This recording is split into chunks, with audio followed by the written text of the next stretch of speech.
ಎಲ್ಲ FA2 ಎಕ್ಸಾಮ್ಗೆ preparation ಮಾಡ್ತಿರುವಂಥ ಎಲ್ಲ 8ನೇ ತರಗತಿ 8th ವಿದ್ಯಾರ್ಥಿಗಳಿಗೆ ನಮ್ಮೊಂದು ಯೂಟ್ಯೂಬ್ ಚಾನಲ್ಗೆ ಸ್ವಾಗತ ಅಂತ ಹೇಳ್ತಾ, ತುಂಬ ವಿದ್ಯಾರ್ಥಿಗಳು ಕೇಳ್ತಾ ಇದ್ರು.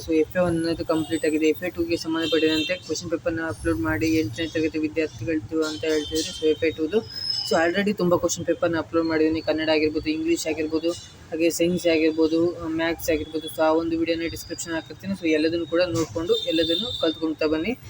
ಈ ಒಂದು ವಿಡಿಯೋದಲ್ಲಿ ಸಮಾಜ ವಿಜ್ಞಾನ, ಸೋಷಿಯಲ್ ಸೈನ್ಸ್ಗೆ ಸಂಬಂಧಪಟ್ಟಿದಂತೆ ವೆರಿ ಇಂಪಾರ್ಟೆಂಟ್ ಕ್ವಶನ್ ಪೇಪರ್ನ ನೋಡ್ತಾ ಬರೋಣ. FA2 ಎಕ್ಸಾಮ್ಗೆ ಸಂಬಂಧಪಟ್ಟಿದಂತೆ 8ನೇ ತರಗತಿ ವಿದ್ಯಾರ್ಥಿಗಳಿಗೆ.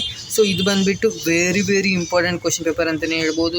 ಯಾರೆಲ್ಲ 20 ಔಟ್ ಆಫ್ 20 ಮಾರ್ಕ್ಸ್ನ ತೆಗಿಬೇಕಂತಿದ್ರೆ ಸೋಷಿಯಲ್ ಸೈನ್ಸಲ್ಲಿ ಈಸಿಯಾಗಿ ನೀವು ಇದೊಂದು ಕ್ವಶನ್ ಪೇಪರ್ನ ಕರೆಕ್ಟಾಗಿ ಪ್ರಾಪರಾಗಿ ಕಲ್ತ್ಕೊಂಡು ಹೋದರೆ ಈಸಿಯಾಗಿ 20 ಔಟ್ ಆಫ್ 20 ಮಾರ್ಕ್ಸ್ನ ತೆಗಿಬೋದಾಗಿರುತ್ತೆ. ಯಾರೆಲ್ಲ ಜಸ್ಟ್ ಪಾಸ್ ಆದರೆ ಸಾಕಂತಿದ್ರೆ ಇದೇ ಕ್ವಶನ್ಸ್ಗಳನ್ನ ಕರೆಕ್ಟಾಗಿ ಕಲ್ತ್ಕೊಂಡು ಹೋಗಿ. ಯಾರೆಲ್ಲ 20 ಔಟ್ ಆಫ್ 20 ಮಾರ್ಕ್ಸ್ನ ತೆಗಿಬೇಕಂತಿದ್ರೆ ಇದೇ ಪ್ಯಾಟ್ರನ್ನಲ್ಲಿ ಬರುವಂಥ ಬೇರೆ ಕ್ವಶನ್ಸ್ಗಳನ್ನು ಸ್ವಲ್ಪ ಕಲ್ತ್ಕೊಂಡು ಹೋದರೆ ಆಗುತ್ತೆ.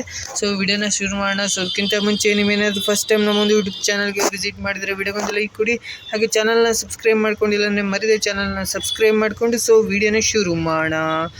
ಮೊದಲನೇದಾಗಿ ಬಂದುಬಿಟ್ಟು ಒಂದೊಂದಾಗಿ ನೋಡ್ತಗೋಣ. 2 into 1 ಅಂದರೆ 2 MCQ ಕ್ವಶನ್ಸ್ನ ಕೊಟ್ಟಿರ್ತಾರೆ. ಸರಿಯಾದ ಉತ್ತರವನ್ನು ಆರಿಸಿ ಬರೀರಿ ಅಂತ. ಮೊದಲನೇ ಕ್ವಶನ್ ಬಂದುಬಿಟ್ಟು 4 ಆಯ್ಕೆ ಕೊಟ್ಟಿರ್ತಾರೆ, ಯಾವ್ದು ಸರಿ ಅನ್ನೋದನ್ನು ಬರೀಬೇಕಾಗುತ್ತೆ. MCQ questions. ರಾಜ್ಯಶಾಸ್ತ್ರದ ಪಿತಾಮಹ ಯಾರು? ಈಸಿ ಕ್ವಶನ್ ಕೇಳಿದರೆ. ಬಿ ಆಪ್ಷನ್ ಕರೆಕ್ಟ್ ಆಗುತ್ತೆ. ಅರಿಸ್ಟಾಟಲ್ ಅನ್ನೋದು ಕರೆಕ್ಟ್ ಆನ್ಸರ್ ಆಗಿರುತ್ತೆ. ನೆಕ್ಸ್ಟ್, ಅರ್ಥಶಾಸ್ತ್ರ ಪಿತಾಮಹ ಎಂದು ಇವರನ್ನು ಕರೆಯುತ್ತಾರೆ. Adam Smith. A option correct ಆಗಿರುತ್ತೆ. ಈಸಿ ಕ್ವಶನ್ನೇ ಇದೆ. ನಿಮಗೆ ಇದೇ ಥರದ ಕ್ವಶನ್ಗಳನ್ನು ಕೇಳ್ತಾರೆ. ನೆಕ್ಸ್ಟ್, ಕೆಳಗಿನ ಪ್ರಶ್ನೆಗಳಿಗೆ ಒಂದು ವಾಕ್ಯದಲ್ಲಿ ಉತ್ತರಿಸಿ. ಒಂದು ವರ್ಡಲ್ಲಿ ಬರೀಬೇಕಾಗುತ್ತೆ. 4 ಕ್ವಶನ್ ಕೊಟ್ಟಿರ್ತಾರೆ. 4 ಕ್ವಶನ್ಗೆ 1 ಮಾರ್ಕ್ಸ್ ಇರುತ್ತೆ. ಶಿಲಾಗೋಳ ಎಂದರೇನು? ಒಂದು ವಾಕ್ಯದಲ್ಲಿ ಬರೀಬೇಕಾಗುತ್ತೆ. ಮತ್ತು ಮಮ್ಮಿ ಎಂದರೇನು? ಇದನ್ನು ಕೂಡ ಒಂದು ವರ್ಡಲ್ಲಿ ಬರೀಬೇಕಾಗುತ್ತೆ. ಇವೆಲ್ಲ ಕ್ವಶನ್ಗಳು ವೆರಿ ಇಂಪಾರ್ಟೆಂಟ್ ಕ್ವಶನು. ನಿಮ್ಮ ಒಂದು ಆ್ಯನ್ಯುವಲ್ ಎಕ್ಸಾಮ್ ಆಗಿರ್ಬೋದು, SA1 SA2 ಎಲ್ಲದಕ್ಕೂ ಬರುತ್ತೆ. ಹಾಗೆ FA2 ಅಂತ 100% ಇವೇ ಕ್ವಶನ್ಸ್ಗಳು ಬಂದೇ ಬರುತ್ತೆ. ಕರೆಕ್ಟಾಗಿ ಓದ್ಕೊಳ್ಳಿ. ಸಮಾಜಶಾಸ್ತ್ರದ ಪಿತಾಮಹ ಯಾರು ಅಂತ ಕೇಳಿದರೆ ಇದು ಕೂಡ ವೆರಿ ಇಂಪಾರ್ಟೆಂಟ್. ಎಲ್ಲದಕ್ಕೂ ನೋಡ್ಕೊಳ್ಳಿ ಆನ್ಸರ್ನ. ನೆಕ್ಸ್ಟ್, ಭೂಮಿಯ ಯಾವ ಪದರಿನಲ್ಲಿ ಕಂಡುಬರುತ್ತದೆ? ಏನು ಮೆಸೋಸ್ಫಿಯರ್ ಯಾವ ಇದರಲ್ಲಿ ಕಂಡುಬರುತ್ತದೆ ಅನ್ನೋದು ಕೇಳಿದರೆ ಇದು ವೆರಿ ಇಂಪಾರ್ಟೆಂಟ್ ಕ್ವಶನ್ ಇದೆ. ಇದಿಷ್ಟನ್ನು ವಿಡಿಯೋನ ಪಾಸ್ ಮಾಡಿಕೊಂಡು ಸ್ಕ್ರೀನ್ಶಾಟ್ನ ತೆಗೆದಿಟ್ಕೊಳ್ಳಿ. 100% ಹೆಲ್ಪ್ ಆಗುತ್ತೆ. ಪಾಸ್ ಮಾಡಿಕೊಂಡು ಸ್ಕ್ರೀನ್ಶಾಟ್ನ ತೆಗೆದಿಟ್ಕೊಳ್ಳಿ. ನೆಕ್ಸ್ಟ್, ಕೆಳಗಿನ ಪ್ರಶ್ನೆಗಳಿಗೆ 4 ವಾಕ್ಯಗಳು ಉತ್ತರಿಸಿ. 2 into 2 ಅಂದರೆ 2 ಮಾರ್ಕ್ಸಿಂದು 2 ಕ್ವಶನ್ಸ್ನ ಅಟೆಂಡ್ ಮಾಡಬೇಕು. 4 ಮಾರ್ಕ್ಸ್ ಬರುತ್ತೆ. ಭಾರತೀಯ ಮತ್ತು ವಿದೇಶಿ ಸಮಾಜಶಾಸ್ತ್ರಜ್ಞರನ್ನು ಹೆಸರಿಸಿ. ಜಸ್ಟ್ ಅವರ ನೇಮ್ನ ಬರೆದ್ರೆ ಆಯಿತು. ಒಂದು 4 ಅಥವಾ 3 ನೇಮ್ನ ಬರೆದ್ರೆ ಆಗೋಯ್ತು. ನಿಮಗೆ ಫುಲ್ ಮಾರ್ಕ್ಸ್ ಸಿಗುತ್ತೆ. 2 ಮಾರ್ಕ್ಸ್ ಸಿಗುತ್ತೆ ಈಸಿಯಾಗಿ. 2 ಮಾರ್ಕ್ಸ್ನ ಸ್ಕೋರ್ ಮಾಡ್ಬೋದಾಗುತ್ತೆ. ನೆಕ್ಸ್ಟ್, ಅಥವಾ ಇಲ್ಲಿ ಹ್ಯಾಂಗ್ಹೋ ನದಿಯ ಚೀನಾದ ದುಗುಡ ಹೇಗೆ ಯಾವ ಕಾರಣಕ್ಕೆ ಕರೀತಾರೆ ಆ ಥರ ಚೀನಾದ ದುಗುಡ ಎಂದು. ಅದು ಕೂಡ ಬರೀಬೇಕಾಗುತ್ತೆ. ನೆಕ್ಸ್ಟ್, ರಾಜ್ಯಶಾಸ್ತ್ರದ ಅರ್ಥವನ್ನು ಬರೀರಿ ಅಂತ ಕೇಳಿದರೆ ಇದು ಕೂಡ ವೆರಿ ಇಂಪಾರ್ಟೆಂಟ್ ಕ್ವಶನ್ ಇದೆ. ಇದನ್ನು ಕೂಡ ನೋಡ್ಕೊಳ್ಳಿ. ಇವು 3 ಕ್ವಶನ್ಸ್ನ ಕರೆಕ್ಟಾಗಿ ಕಲ್ತ್ಕೊಡಿ. ವಿಡಿಯೋನ ಪಾಸ್ ಮಾಡಿಕೊಂಡು ಕ್ವಶನ್ನ ಒಂದು ಕಡೆ ಬರೆದಿಟ್ಕೊಳ್ಳಿ ಅಥವಾ ಸ್ಕ್ರೀನ್ಶಾಟ್ನ ತೆಗೆದಿಟ್ಕೊಳ್ಳಿ. ಆಮೇಲೆ ನೀವು ಕಲ್ತ್ಕೋಬೋದಾಗಿರುತ್ತೆ ಎಲ್ಲ ಕ್ವಶನ್ಗಳಿಗೆ ಆನ್ಸರು. ನೆಕ್ಸ್ಟ್, ಕೆಳಗಿನ ಪ್ರಶ್ನೆಗಳಿಗೆ 6 ವಾಕ್ಯಗಳಲ್ಲಿ ಉತ್ತರಿಸಿ ಅಂತ ಕೇಳಿದರೆ 2 into 3 ಅಂದರೆ 3 ಮಾರ್ಕ್ಸಿಗೆ ನೀವು 2 ಕ್ವಶನ್ಸ್ನ ಅಟೆಂಡ್ ಮಾಡಬೇಕು. 6 ಮಾರ್ಕ್ಸ್ ಬರುತ್ತೆ. ಇಲ್ಲಿ 3 ಕ್ವಶನ್ಸ್ನ ಕೊಟ್ಟಿರ್ತಾರೆ, ಒಂದು ಆಪ್ಷನ್ ಕೊಟ್ಟಿರ್ತಾರೆ.